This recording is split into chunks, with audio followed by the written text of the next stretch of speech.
Baik, bismillahirrahmanirrahim. Alhamdulillahirabbil alamin. Wassalatu wassalamu ala asyrafil anbiya'i wal mursalin sayyidina wa nabiyyina Muhammadin wa ala alihi wa ashabihi ajma'in. Amma ba'd, Allahumma anfa'na bima 'allamtana wa 'allimna ma yanfa'una wa zidna 'ilman ya rabbal alamin. Ikhwani fiddin, rahimani wa rahimakumullah. Kita lanjutkan kembali pembahasan kita dari kitab At-Tufaha fin Nahwi li Abi Ja'far An-Nahas An-Nahwi rahimahullah taala. Sekarang kita masih di pembahasan tentang at-tawabi. Ya, jadi kemarin di pertemuan sebelumnya kita sudah membahas bahwasanya tawabi itu adalah sesuatu yang mengikuti isim yang lainnya dalam hukum i'rab. Ya, dan kita katakan kemarin tawabi ini adalah ibarat bayangan bagi isim. Dia adalah ibarat bayangan. Ya, dia dinamakan tawabi karena mengikuti isim tersebut, mengikuti matbu'nya. Ya, mengikuti matbu'nya dalam hal apa? Ya, dalam hal hukum i'rabnya. Baik. Jadi kita katakan kemarin tawabi itu ada berapa ikhwah?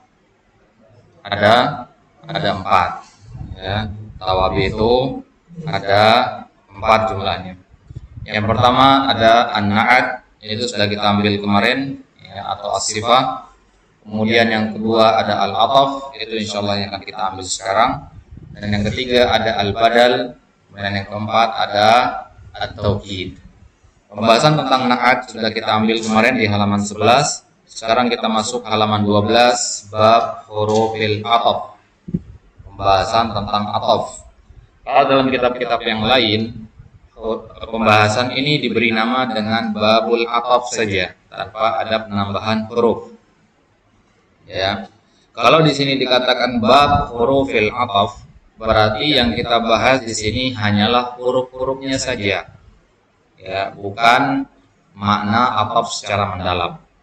Ya, kita membahas hanya huruf-hurufnya saja. Kenapa begitu? Karena dalam pembahasan ataf yang paling penting itu ya huruf-hurufnya.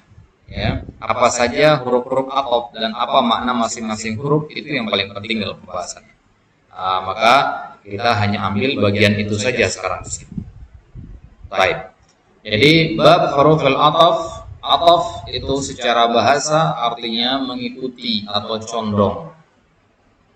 Ya. Antum bayangkan kalau ataf itu seperti ya, rombongan semut yang berjalan. Ya, semut yang pertama pasti ada semut yang kedua di belakangnya mengikutinya kan? Nah, itu namanya ataf. Ya, atfu syai' ala syai' artinya mengikutkan sesuatu kepada sesuatu yang lainnya. Semut yang kedua mengikuti semut yang pertama. Nah, ini namanya ataf. Ya, korelasi antara semut yang kedua dengan semut yang pertama itu dinamakan ataf. Baik. Kalau dalam na'at man'ud itu dia mengikuti dalam masalah i'rab itu secara langsung. Ya, kalau kita ibaratkan ya, na'at sama man'ud itu dia langsung begini. Rajulun tawilun, langsung kan, tanpa ada pemisah di tengahnya. Ya. Tapi kalau ataf ya, itu ada pemisah di tengahnya. Misalkan kita katakan Muhammadun wa Zaidun. Ya, ada wa di sini kan. Nah, ini yang disebut dengan ataf. Jadi ketika kita menambahkan waw di tengah ini, tujuannya apa? Untuk mengikutkan ini ke dalam kata yang sebelumnya. Sehingga hukum i'rab dari kata yang ini harus sama dengan hukum i'rab kata yang sebelumnya. Gitu ya. Nah, jadi kalau ini hukumnya marfu, maka setelah huruf ataf itu juga harus dihukumi marfu. Kalau ini mansub, ini juga harus mansub. Ya. Kalau na'at man'ud kan begini dia. Ya, rajulun tawilun, langsung aja, nggak ada pemisahnya. Nah, maka pembahasan tentang ataf ini kalau dalam bahasa Indonesia itu kita kenal dengan pembahasan kata sambung. Ya, apa kata sambung dalam bahasa Indonesia yang paling ma'ruf? Dan. Ya, dan. Ketika kita mengatakan ya telah datang Muhammad dan Zaid. Berapa orang yang datang di situ? 2 orang, Muhammad dan Zaid. Ya. Apa kesamaan antara Muhammad dan Zaid? sama-sama datang, hukumnya sama di situ. Ya, maka Muhammad telah datang, berarti dia sebagai fa'il kan? Paham ya? Muhammad telah datang berarti sebagai fa'il. Hukum i'rabnya apa kalau fa'il? Marfu, mansub, majrur. Marfu, maka Muhammad marfu. Ya. Kalau Muhammad marfu, maka Zaid juga harus marfu. Itu konsekuensi dari huruf waw tadi. Paham ini ya? Nah, jadi fungsi dari waw itu sama dengan fungsi dan pada dalam bahasa Indonesia. Ya. Muhammad dan Zaid telah pergi. Berarti keduanya memiliki hukum yang sama, yaitu hukum pergi. Baik. Maka kalau dalam bahasa Indonesia ada dan, ada kemudian, yaitu atof. Ya. Kalau dalam bahasa Arab juga ada yang seperti itu.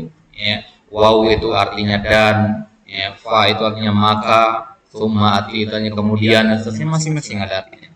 Ya, itu yang akan kita lihat sekarang. Baik. Jadi kalau membahas tentang atof, ya fokus kita di sini. Ya, apa saja huruf-huruf atof dan apa makna dari masing-masing. Baik. Contoh misalkan penggunaan huruf atof di dalam Al-Qur'an misalkan. Ya, di awal surat An-Nasr Allah katakan idza jaa nasrullahi wal fath. Wal fathu wal fathah wal fathi. Nah, lihat kata benda sebelum wa-nya. Idza jaa nasrullahi wal fath. Apa kata benda sebelum waw? Nasrullahi. Ingat hitung satu kata itu ya, nasrullahi, karena dia mudhof mudhofun ilaih. Nasru di situ harakannya apa? Marfu'. Nah, maka wal fathu berarti. Paham ini? Ya, jadi idza jaa nasrullah. Kenapa nasrullah marfu'? Karena dia fa'il dari jaa. Fa'il itu pasti marfu'. Wal fathu kenapa ikut marfu'? Ya karena dia ada waw di situ. Waw itu yang membuat dia harus mengikuti harokat i'rab dari sebelum waw. Paham ini maksudnya ya? Baik. Nah, lantas apa saja huruf atof itu? Huruf atof itu yang pertama yang paling masyhur adalah al-wawu. Ya, al-wawu. Ya. Al-wawu ini maknanya adalah ya al-atfu mutlaqan. Kalau dalam kitab-kitab ya disebutnya al-atf mutlaqan. Maksudnya adalah kalau kita menambahkan waw berarti sebelum waw dan setelah waw itu sama dalam satu hukum. Ya, misalkan saya memukul Muhammad dan Khalid. Ya, hukum Muhammad sama dengan hukum Khalid. Ya, kenapa di situ? Karena adanya waw. Baik. Kemudian kalau kita terjemahkan waw itu ke dalam bahasa Indonesia artinya dan. Ya, waw itu kita artikan dengan dan. Kemudian alfa. Huruf atof yang kedua ada namanya alfa. Alfa itu tufidu at-ta'qib namanya. Ya, memiliki makna ta'qib. Ta'qibun. Ya, huruf fa itu memiliki makna ta'qib. Ya. Apa itu ta'qib? Ta'qib itu artinya berurutan. Ya, karena fa ini artinya apa? Ya. Apa tifa kalau dalam bahasa Indonesia? Ya, kemudian sama dengan summa. Nanti kita lihat bedanya. Ya. Ta'qib itu artinya kemudian. Ya. Ta'qib itu artinya kemudian atau berurutan. Misalkan sekarang datang Muhammad, kemudian datang setelahnya Zaid, berurutan enggak? Nah, maka kita katakan jaa Muhammadun fa Zaidun. Nah, siapa yang duluan datang di situ? Muhammad. Ya. Kemudian yang kedua baru Zaid. Tapi kalau antum menggunakan waw, jaa Muhammadun wa Zaidun, siapa yang duluan datang? Kita nggak tahu. Paham ya? Ya, karena dia hanya untuk menunjukkan kedua-duanya datang. Ya, siapa yang duluan datang terserah siapa aja, bebas. Ngerti ya? Baik. Nah, itu mana dari waw di situ. Ya. Nah, jadi bisa jadi yang datang duluan Muhammad, bisa jadi yang datang duluan Zaid. nggak masalah karena pakai huruf waw. Tapi kalau pakai huruf fa maka harus Muhammad yang datang duluan. Ya, ja'a Muhammadun fa Zaidun. Ya, telah datang Muhammad, kemudian datanglah Zaid. Baik. Kemudian huruf ataf yang selanjutnya ada summa. Ya, summa ini maknanya namanya tarohi. Ya, namanya tarohi. Apa itu tarohi? Berurutan tapi ada jeda waktunya. Ya, berurutan tapi ada jeda waktunya.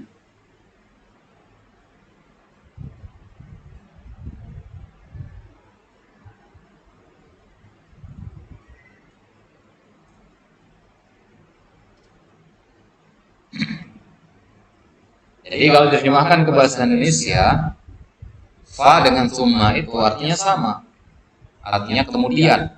Nah, tapi dalam bahasa Arab, ya, kalau bahasa Arab itu rinci.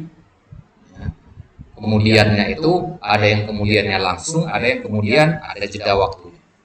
Paham ya? Nah, misalkan datang Muhammad, kemudian sejam kemudian datang Zaid. Nah, ini kita pakai fa atau summa.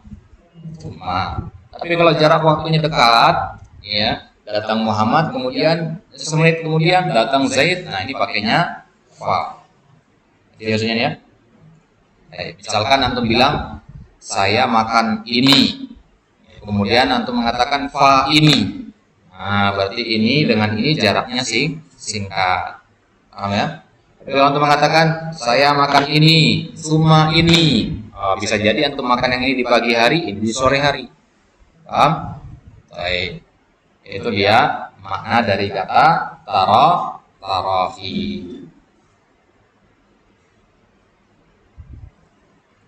Baik, itu makna dari summa. Jadi sekarang tahu bedanya ya, fa dengan summa ya. Sama-sama berurutan, sama-sama Muhammad duluan baru Zaid, tapi jarak waktunya ya, yang ada yang dekat, ada yang jauh. Kemudian huruf ataf yang selanjutnya ada namanya au di situ. Ya, au itu memiliki 3 makna sebenarnya, tapi kita ambil 2 saja di sini. Au itu maknanya at-tahyir atau asyak. Ya, ini namanya tahyir atau syak.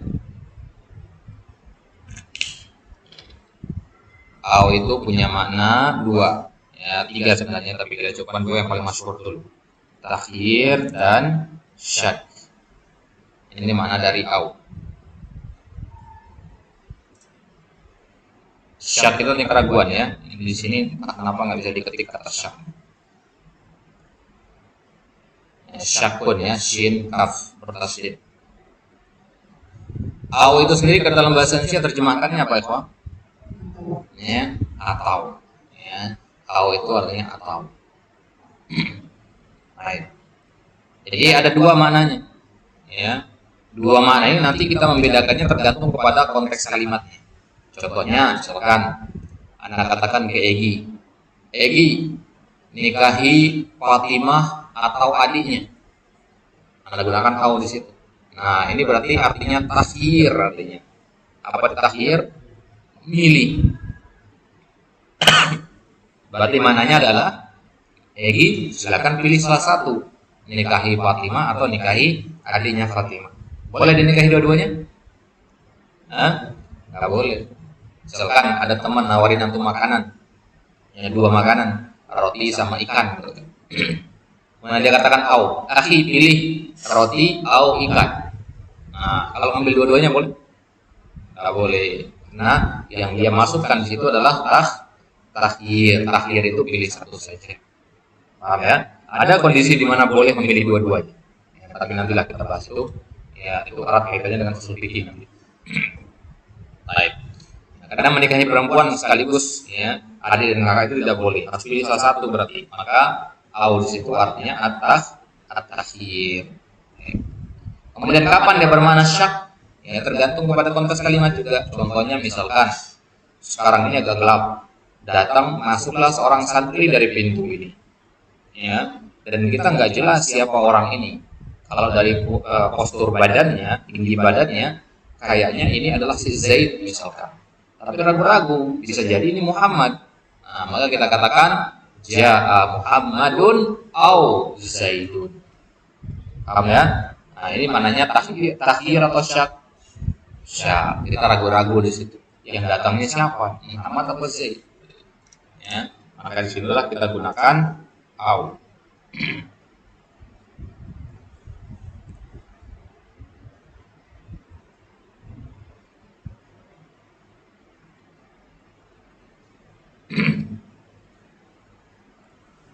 Baik. Nah, jadi au itu memiliki dua makna, takhir atau syak. Ya, kapan ditakhir, kapan syak itu nanti dibedakan dari konteks kalimatnya. Kemudian la itu ya sudah jelas maknanya, dia adalah untuk ataf, bermakna nafi, ya. Ya, la itu bermakna nafi. Tahu nafi ya? Apa itu nafi? Ya, peniadaan.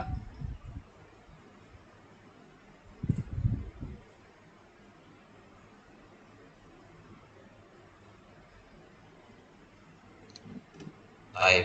Jadi konteksnya kalimat negatif. Nanti misalkan antum ditawari dua makanan. Antum ini sedang menderita penyakit alergi misalkan, nggak bisa makan dua-dua makanan itu, dua-duanya nggak bisa. Ya, antum ditawari kacang, ditawari jagung, dan antum alergi dua-duanya, maka antum katakan saya nggak makan, tidak makan ini dan tidak makan ini. Ya, la ada, ya, berarti dua-duanya tidak dimakan. Nah, di situ konteks kalimatnya kalimat positif, kalimat negatif. Ya. Misalkan contoh yang lain, ya. Kalau kita ingin menggunakan lain, ya. Ja'a Muhammadun la Zaidun. Ja'a Muhammadun la Zaidun. Berarti yang datang siapa? Muhammad. Nah, jadi fungsi dari la itu adalah menetapkan sebelumnya, meniadakan setelah. Ya, menetapkan sebelumnya maksudnya dialah yang datang, dan menafikan yang sebelumnya. Gitu. Misalkan antum ragu-ragu sekarang yang datang ini Muhammad apa Zaid, maka ana tahu yang datang ini Muhammad. Nah, katakan kepada antum, ya, Ja'a Muhammadun la Zaidun. Paham ya? Apa fungsinya mengucapkan kalimat ini? Agar antum yakin siapa orang yang datang. Jelasnya ya? Baik. Nah, kalau antum perhatikan ayat Al-Quran nanti banyak yang seperti ini. Ketika Allah memberikan suatu perintah, ya, misalkan katakan ubudullah, artinya apa? Sembahlah Allah, esakan Allah. Apa lawan dari tauhid? Mengesahkan Allah? Syirik. Maka dikatakan ubudullah la tusyriku bihi syai'a. Ubudullah, sembahlah Allah, la tusyrik billah, artinya jangan berbuat syirik. Jangan berbuat syirik berarti apa? Artinya apa? Tauhid juga kan? Nah, kenapa kedua kali diulang? Tujuannya adalah untuk mentakkid, untuk memperjelas di situ. Ya. Ya, misalkan anak katakan kepada anak-anak misalkan makan ini, jangan yang ini. Ya. Bisa jadi anak bilang makan ini, ya, makan ini yang pertama. Ya, tapi namanya anak-anak bisa jadi yang kedua juga yang dimakan nanti. Berarti maksudnya ya, maka agar jangan sampai dia makan yang kedua, dia hanya makan yang satu saja, maka anak katakan makan yang satu, jangan makan yang kedua. Paham ya? Nah, di situ fungsi lah di situ. Ya, untuk penegasan, untuk penetapan. Kita tetapkan yang satu dan kita tiadakan yang satu lagi. Ya. Baik, itu mana dari la. Berarti la itu artinya an-nafyu atau isbatu al-ma'tuf alaih. Kemudian bal, ya, bal itu ya maknanya sebaliknya dari la tadi, lawan dari la. Ya. Kalau la itu yang ditetapkan yang pertama, yang dinafikan yang kedua. Paham ya? Itu kalau pakai la. Tapi kalau pakai bal sebaliknya, yang ditetapkan justru yang kedua. Paham? Yang dinafikan yang pertama. Misalkan kita katakan ya, La ya ma jaa Muhammadun bal Zaidun. Ma jaa-nya apa? Tidak datang. Siapa yang tidak datang? Muhammad. Bal Zaidun. Akan tetapi yang datang adalah Zaid. Berarti yang datang siapa? Zaid yang kedua. Berarti yang kedua yang kita tetapkan kan, ini yang kita tiadakan. Ma jaa Muhammad bal Zaid. Antum mengira yang datang Muhammad misalkan. Nah, katakan kepada antum, ma jaa Muhammad, enggak datang Muhammad itu. Yang benar adalah Zaid. Paham ya? Bedakan dengan la tadi. Ya. Kalau la itu kita katakan ya, jaa Muhammad la Zaid. Berarti Muhammad yang kita tetapkan di sini. Paham? Baik. Itu penggunaan bal. Jadi bedanya la sama bal itu nanti ya. La itu konteks kalimatnya positif. Awalnya itu positif. Misalkan, yang tuliskan ya. Ketika katakan jaa Muhammadun la Zaidun. Kemudian kalau Anda menggunakan bal, maka kalimatnya harus menjadi negatif. Jadinya ma jaa Muhammadun bal Zaidun. Nah, lihat kalimat sebelum la atau bal. Jaa Muhammadun kalimat positif apa negatif? Positif. Ma jaa Muhammad kalimat positif apa negatif? Negatif. Kapan kita pakai bal? Kalau kalimat sebelumnya itu konteksnya negatif, baru boleh pakai bal. Ya, kalau pakai la harus dia positif dulu kalimatnya. Wadah. Baik. Kemudian lakin. Lakin itu mananya al-istidrak. Ya, mananya adalah istidrak. Ya. Lakin itu maknanya namanya istidrak. Apa itu istidrak? Istidrak itu artinya ya, kita memberikan informasi tambahan, ya, mengoreksi pernyataan orang. Kita namakan lakin.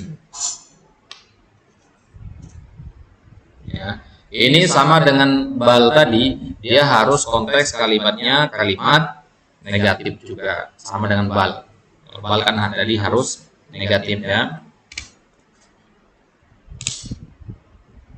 Baik. Jadi lakin itu di sini. Jadi kita katakan ma jaa Muhammadun lakin Zaidun. Nah, jadi maknanya itu sama dengan bal. Ya, agak-agak mirip ya. Lakin itu maknanya adalah tufidul istidrak. Istidrak itu artinya memberikan informasi tambahan. Kita mengoreksi pemahaman orang yang keliru. Antum keliru menganggap Muhammad yang datang, maka Anda bilang kepada antum, bukan Muhammad yang datang, tapi Zaid. Nah, akan tetapi itu kalau lakin diterjemahkan ya. Ya, akan tetapi Zaid yang datang. Ini kan berarti ada kesalahan informasi pada antum yang harus Anda koreksi dengan kata lakin ini. Ya. Baik. Nah, jadi bal dengan lakin itu maknanya sama, maknanya mirip ya, dan dia juga sama-sama harus didahului oleh kalimat yang berbentuk negatif. Kemudian ya, ada lanjutannya di situ. Huruf atop selanjutnya adalah ya. Ini maknanya adalah ta'yin. Ta'yin ya, baina syai'ain.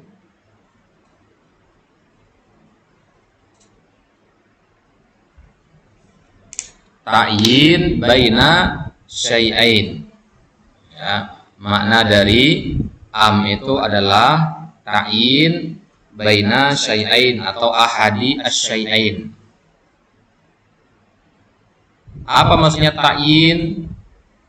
Ta'yin ahadus syai'ain itu artinya memilih atau menentukan salah satu dari dua hal. Menentukan atau memilih salah satu dari dua hal. Baik. Dan dia biasanya didahului oleh kalimat tanya. Misalkan kita mengatakan, ya, hal turidu hada am hada. Nah, am itu kita pakai untuk menentukan salah satu dari dua benda. Di depan Ana sekarang ada dua pulpen warna biru, warna hijau. Ana tanya ke antum maunya yang warna mana? Maka disinilah kita gunakan am tadi. Ya, berarti dia untuk mengajukan pilihan yang hanya ada dua. Kalau tiga atau lebih nggak boleh. Ya, am itu dipakai hanya untuk memilih di antara dua saja. Kalau pakai au tadi boleh. Misalkan di depan ini ada 4 calon perempuan. Nah, kita katakan ke Ahmad, Ahmad nikahi Fatimah atau Hindun atau Aisyah atau Salma. Boleh pakai au di situ. Tapi kalau pakai am itu berarti kandidat calonnya cuma 2. Ngerti? Nah, jadi kalau Anda katakan kepada antum misalkan hal turidu hadza am hadza. Boleh nggak pakai au? Boleh juga. Au itu lebih umum daripada am. Nanti ya. Nah, tapi kalau pakai am itu harus 2 doang. Nanti, makanya kita katakan ta'yin baina syai'ain. Syai'ain artinya 2 hal. Ya, ta'yin menentukan. Baik. Kemudian imma, ya, wa imma, huruf ataf selanjutnya ada imma. Ini nggak usah kita ambil, ini jarang kepake. Dia mirip dengan am juga mananya. Yang terakhir, ya, itu ada hatta. Ya, hatta itu tufidu al-ghoyah atau intiha al-ghoyah. Ya. Al-ghoyah. Mana dari hatta itu adalah al-ghoyah. Apa arti al-ghoyah? Al-ghoyah artinya tujuan. Ya, al-ghoyah itu artinya tujuan. Misalkan ketika antum mengatakan, ya, saya makan ikan, ya, hatta roksaha, sampai kepalanya. Hari, ya, berarti kepalanya dimakan apa tidak? Dimakan juga. Gitu ya. Ya, ini namanya hatta al-atifah atau hatta al-ataf. Ya. Bayangkan pulpen atau spidol Snowman ini adalah, ya, badan ikan dan kepalanya adalah tutupnya. Ya. Jadi ketika antum mengatakan akaltus samaka hatta roksaha, semuanya ini antum makan dari ekor sampai kepalanya habis semua. Kalau antum bacanya hatta roksaha, ya. Tapi kalau antum bacanya akaltus samaka hatta roksiha, sampai sini antum makannya, kepalanya nggak ikut kemakan. Ngerti ya? Hanya perubahan satu harokat doang itu. Ya, jadi hatta itu ada yang huruf atop, ada yang huruf jar nanti. Ya, hatta itu ada yang huruf atop, ada yang huruf jar. Kalau tidak salah pernah kita bahas hatta. Ya, udah pernah belum? Belum ya? Baik. Jadi hatta itu kalau dia adalah huruf atop, ya berarti harokatnya harus sama kan? Ya, akaltus samaka mansub, hatta roksaha mansub, sama-sama mansub. Ya, berarti dia atop, dia hatta atop namanya. Nah, hatta kalau dia sebagai atop itu dia memiliki mana al-ghoyah. Al-ghoyah itu artinya tujuan, akhir, target. Ya, saya makan ikan sampai kepalanya. Ya, sampai kemana? Sampai ke target akhir. Berarti saya mempelajari fikih sampai saya pusing. Nah, targetnya agar pusing, gitu ya. Ya, saya mempelajari ilmu kedokteran sampai saya menjadi dokter. Targetnya itu. Gunakan hatta di situ. Ya, paham ini ya? Baik.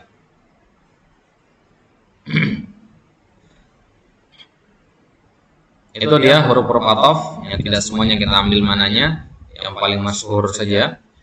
تعطف بهذه الحروف الثاني على الأول فتصيره في مثل حاله من الإعراب في الرفع والنصب والخفض والجزم. Maka dengan huruf-huruf yang tadi wawu sampai hatta itu kita mengatofkan kata yang kedua. Asani di situ maksudnya al-ismus tsani ya. Asani di situ maksudnya kata benda kedua.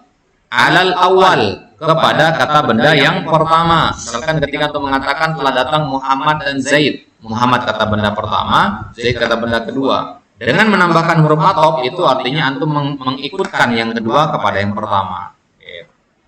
Fatusayyiruhu, maka menjadikannya. Sayyaru yusayyiru, merubah atau menjadikannya. Fi mithli halihi, bukan hilihi ya, halihi. Menjadikannya seperti hal yang pertama.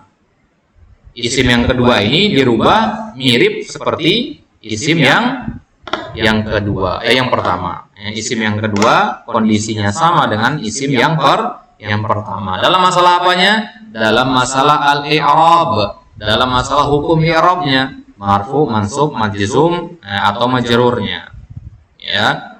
Taqulu min dzalik, contohnya misalkan Ja'a Zaidun wa Amrun. Mana isim yang pertama di situ? Nah, Zaidun. Mana isim yang kedua? Amrun. Nah, di sini Amrun ini kita tambahkan wawu sebelumnya. Berarti dia mengikuti Zaid dari sisi i'rabnya. Zaidun itu marfu karena sebagai fa'il, Amrun itu marfu karena apa? Karena dia mengikuti Zaid. Nggak mungkin ada dua fa'il ya. Amrun itu bukan fa'il di situ. Amrun itu marfu karena mengikuti yang marfu. Paham? Ya. Nah, dia marfu karena mengikuti yang marfu. Ya. Adapun Zaid dia marfu ya karena sebagai fa'il, dan fa'il itu cuma satu. Jadi rafa'ta Zaidun li'annahu fa'il wa rafa'ta Amrun li'annahu atfun alaihi bil wawi. Ya, jadi Zaid marfu karena fa'il, Amr marfu karena mengikuti Zaid. Ya, karena adanya huruf waw itu. Contoh yang lain, ra'aitu Zaidan fa Amron wa marartu bi Zaidin tsumma Amrun wa ja'anil qaumu hatta Zaidin wa darabtul qauma hatta Zaidan wa kadzalika ma asbahahu. Perhatikan contoh yang terakhir, dua contoh yang terakhir. Ja'anil qaumu hatta Zaidin wa darabtul qauma hatta Zaidan. Di situ lihat ya, hatta Zaidin dikatakan. Berarti hatta di sini namanya hatta al-jarrah namanya. Hatta sebagai huruf jar. Antum bingung ini nggak apa-apa ya. Ini faedah tambahan saja. Ya, hatta di situ sebagai huruf jar ya. Wa darabatul qauma hatta Zaidan itu hatta sebagai ya sebagai huruf ataf. Jadi hatta itu ada tiga sebenarnya, tapi di sini kita ambil dua. Hatta sebagai huruf jar. Yang pertama yaitu hatta Zaidin, dan yang kedua hatta Zaidan ketika dia sebagai huruf ataf. Baik, ini dia pembahasannya. Karena sudah azan, insyaallah taala kita pada kesempatan selanjutnya. Insyaallah nanti di kesempatan selanjutnya kita akan ulang lagi pembahasan ini ya. Kalau pembahasannya terlalu cepat tadi, kita akan ulang lagi insyaallah nanti beberapa bagian yang begitu cepat tadi. Kita akan ulang insyaallah biar lebih paham lagi. Baik. Yang penting dimurajah lagi sebelum kita masuk ke pembahasan selanjutnya. Baik, Allah taala alam. Wassallallahu ala nabiyina Muhammad wa ala alihi wasallam. Wa akhiru da'wana alhamdulillahirabbil alamin. Subhanakallahumma wa bihamdika asyhadu an la ilaha illa anta astaghfiruka wa atubu ilaik. Assalamualaikum warahmatullahi wabarakatuh.